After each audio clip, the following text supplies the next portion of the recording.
August 14th, 2005, Athens, the capital of Greece. Two F-16 fighter jets are ordered to intercept a Boeing 737. As the fighter pilot approached the airliner, the view through the cockpit windows sent a chill down his spine. Passengers in the cabin were wearing oxygen masks, but they had collapsed, motionless, in their seats. The captain was missing from the cockpit, but a mysterious figure was trying to fly the plane. What exactly happened on this flight? Who was the mysterious man in the cockpit? Hello, my name is Chariot. In this video, I will tell you a story about a man-made disaster and a life-or-death struggle against overwhelming odds. Mayday, Mama, Ecoman, prosperous support in the Garris campus.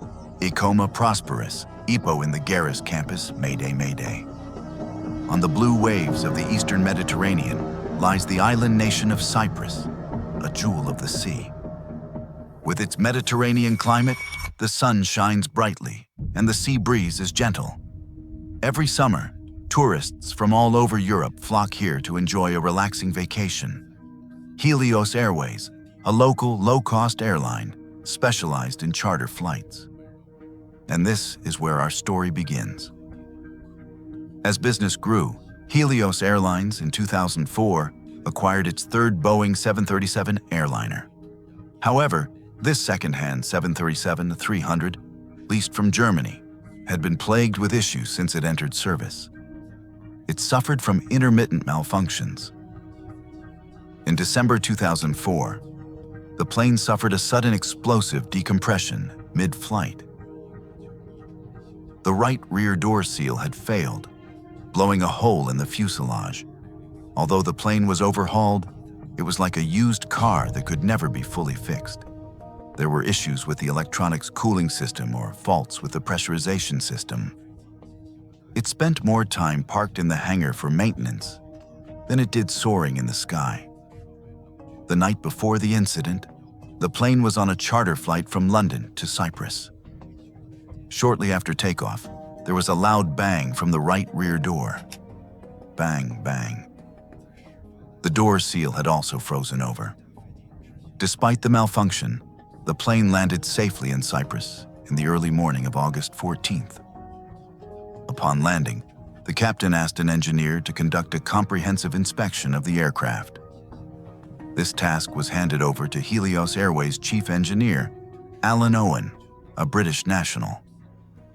Having worked for several major airlines, he knew this particular plane and its issues inside and out. The seal on the right rear door must be the problem again. Alan assembled his team and, following the maintenance manual, began a ground pressurization test. During a normal flight, cabin pressurization is automatically controlled according to altitude. To allow passengers to fly comfortably, the airplane pressurizes the cabin after takeoff to simulate a lower altitude, ensuring a sufficient oxygen supply. Without starting the main engines, they used the APU, or Auxiliary Power Unit. It provides power for the aircraft's air conditioning system. Then, he closed the outflow valve and turned the knob on the pressurization panel, setting it to manual mode. In this way, an aircraft on the ground can simulate the pressurized environment of high altitude. After about half an hour, the pressure differential between the inside and outside of the plane reached 25 psi. The two engineers outside the aircraft did not hear any air leaking from the right rear door. Alan concluded there was no issue with the aircraft's seal.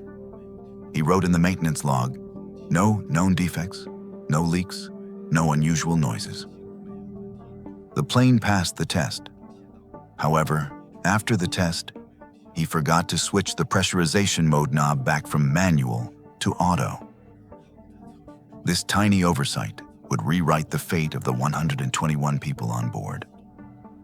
Around 8 a.m., the two pilots and 4 flight attendants boarded the plane and began pre-flight preparations. The flight plan for Helios Flight 522 was to fly to Athens, the capital of Greece, and then continue to Prague, the capital of the Czech Republic. In the cockpit were the two pilots, the 58-year-old captain, Hans-Jürgen Merten, and the 51-year-old first officer, Pambos Charalambos.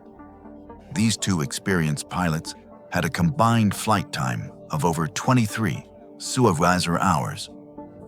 Because several flight attendants had called in sick, Flight 522 needed to find a replacement who was on vacation. Flight attendant Andreas Prodromo came to fill in. Andreas was reluctant to work at first, but his girlfriend, Haris Charalambas, also happened to be a flight attendant on this flight.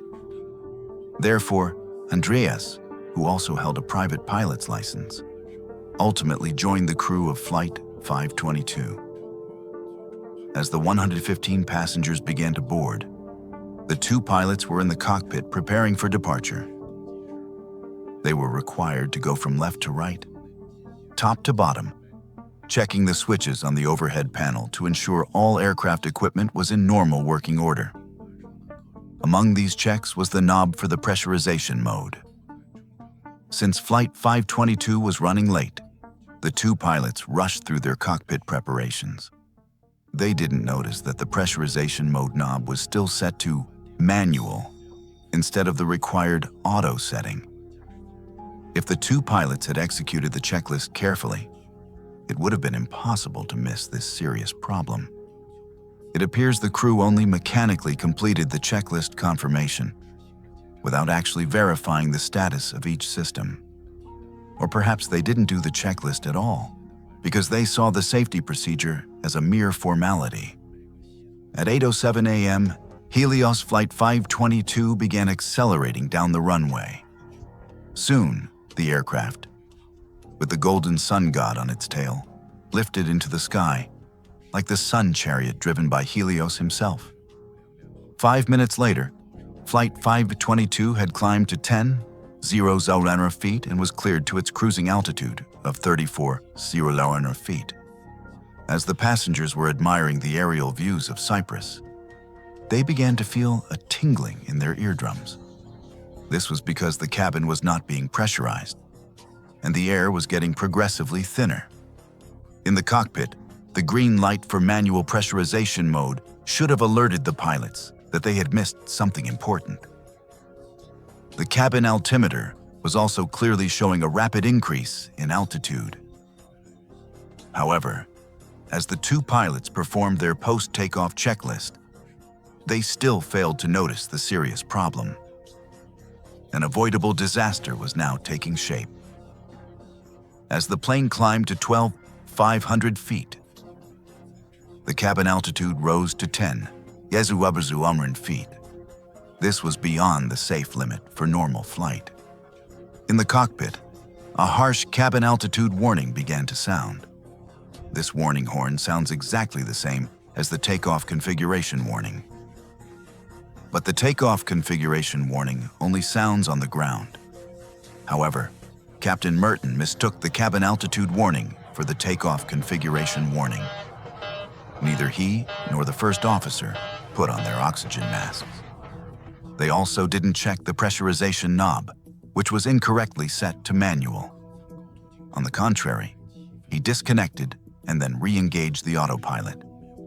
He then disconnected the auto throttle and reduced engine thrust.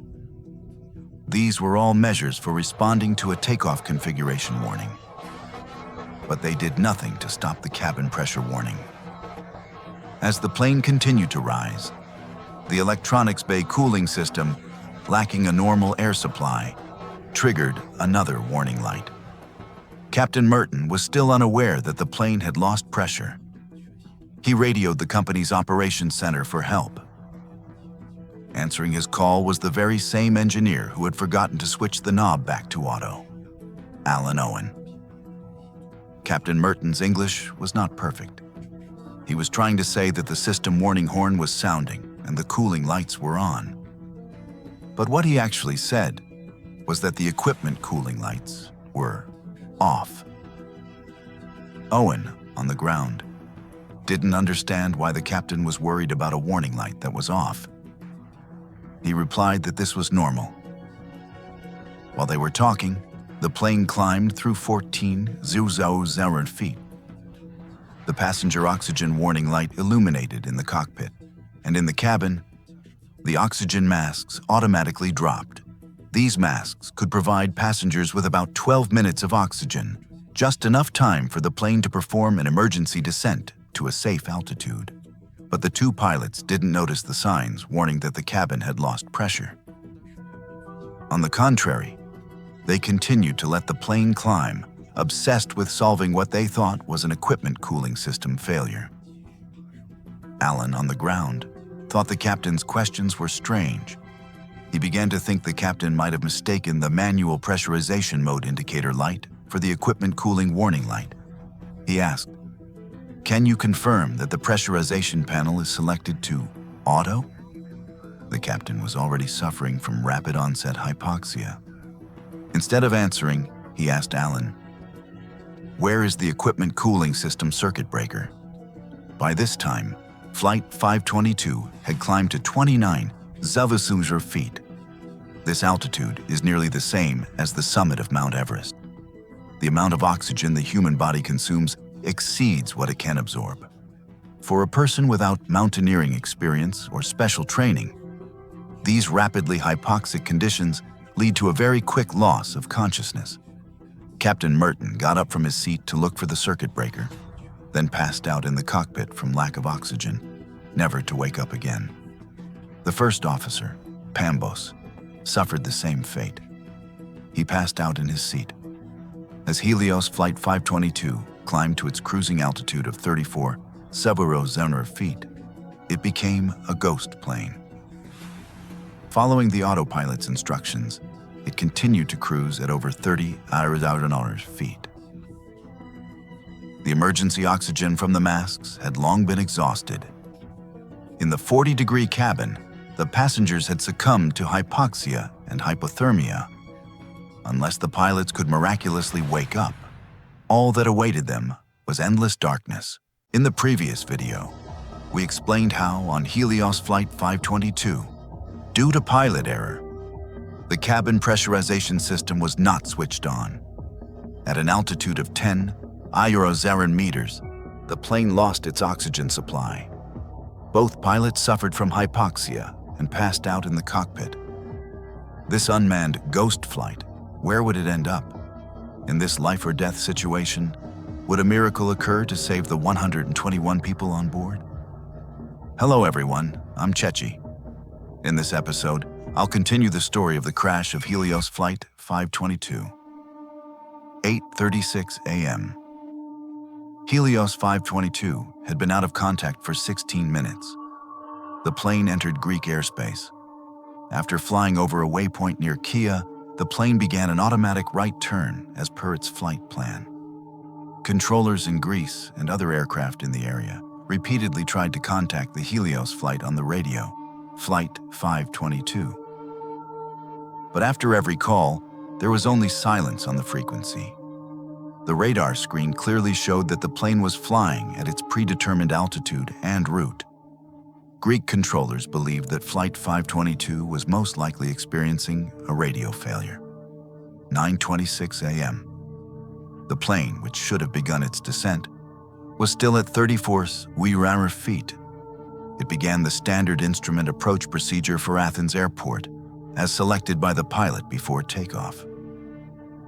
The flight controllers realized that the issue with the Helios flight was not just a simple radio failure. They immediately informed the Hellenic Air Force. 2 F-16 fighter jets were scrambled to intercept the flight. Meanwhile, the aircraft turned right, aligning with the runway at Athens Airport. A few minutes later, the plane flew over Athens Airport at an altitude of 10,000 meters. Then, it began to turn right, returning to a holding pattern over Kea Island. Controllers were surprised to find that this flight path was exactly the same as the standard missed approach procedure. But that wasn't all. After the plane reached the waypoint over Kea Island, it automatically entered the holding pattern and began circling. Everyone on the ground was horrified. Helios Flight 522 in response to their calls, gave no response. Yet, like a ghost plane at 10,000 meters, it precisely followed the predetermined route, circling over and over. 10:23 a.m.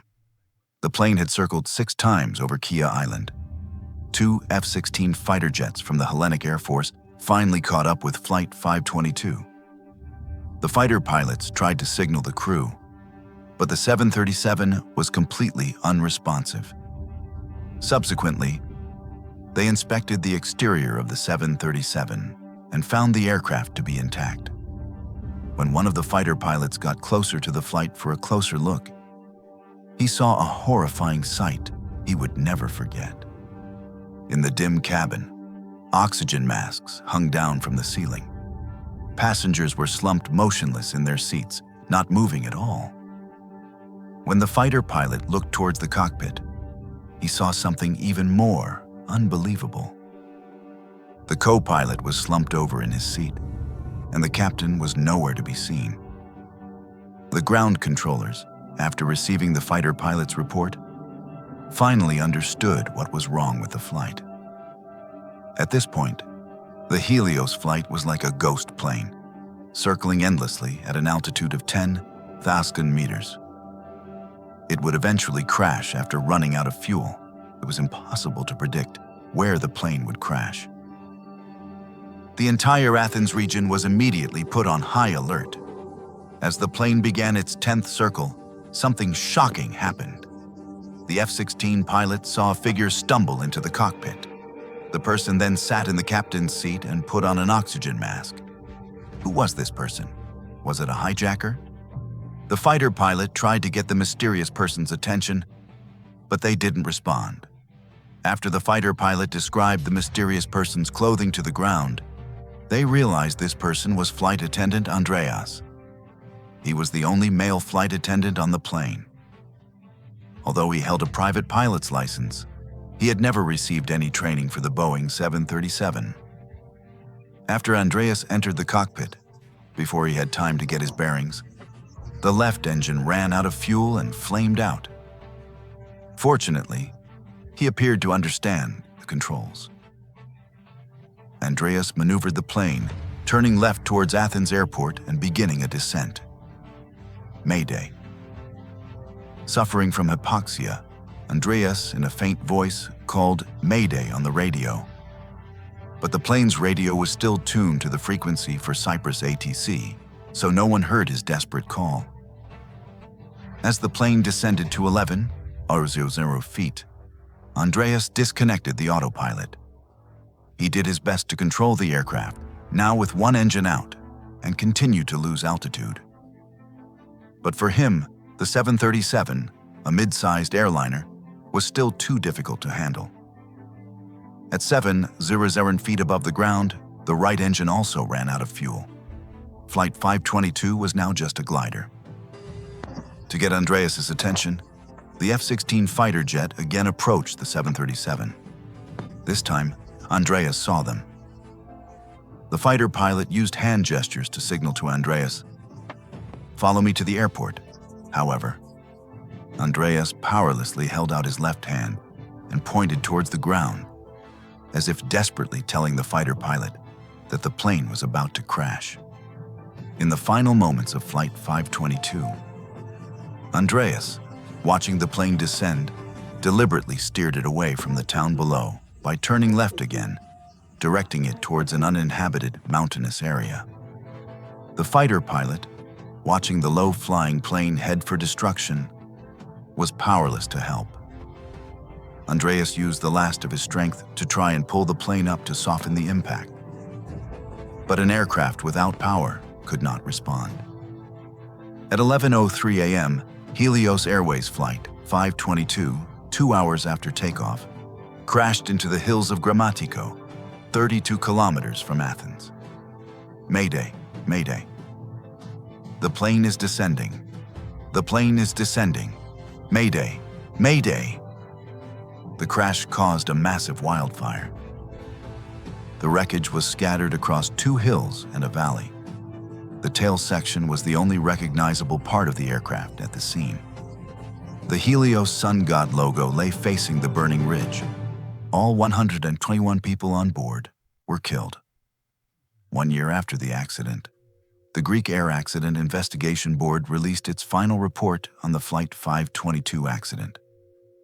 Besides the engineer forgetting to turn the switch back to the auto position, the 189-page report revealed many other contributing factors. Even though the engineer forgot to set the switch to auto, the ultimate responsibility for the crash did not rest solely on him. This is because the pilots had at least 3 clear opportunities during their checks to notice the switch was in the wrong manual position. In other words, the checklists designed to ensure flight safety completely failed on this flight. In addition, the captain's misidentification of the cabin altitude warning as a takeoff configuration warning showed that his understanding of the aircraft's systems was dangerously superficial. The seemingly experienced captain had actually been fired by his previous airline for repeatedly failing to follow regulations. He had only recently joined Helios Airways. Furthermore, the co-pilot, before the accident, had been warned multiple times for rushing through checklists. The corporate culture at Helios Airways was one of pushing the rules to their very limit to maximize aircraft and crew utilization. That such a company could operate for years was partly due to the lack of effective civil aviation oversight in Cyprus. The country's aviation safety was entrusted to its Department of Civil Aviation, but this body had no real authority. It became routine for airlines to police themselves.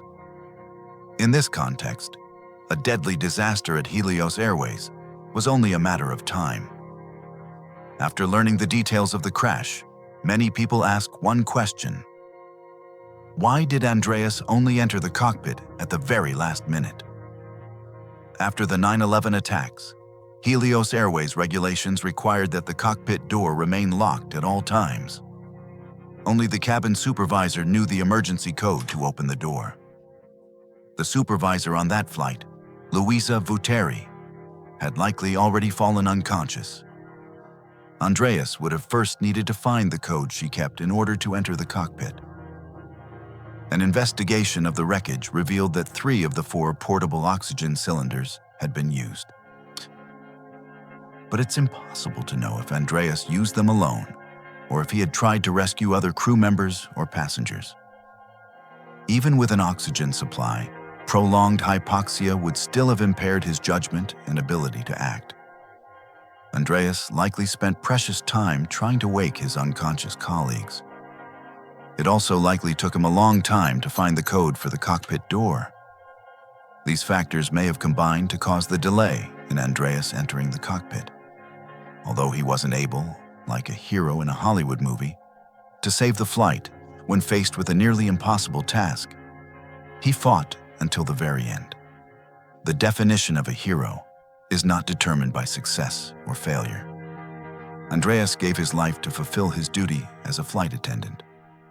In those life-or-death moments at 10 Sayuzwetter meters, through his actions, he showed the true meaning of duty and responsibility.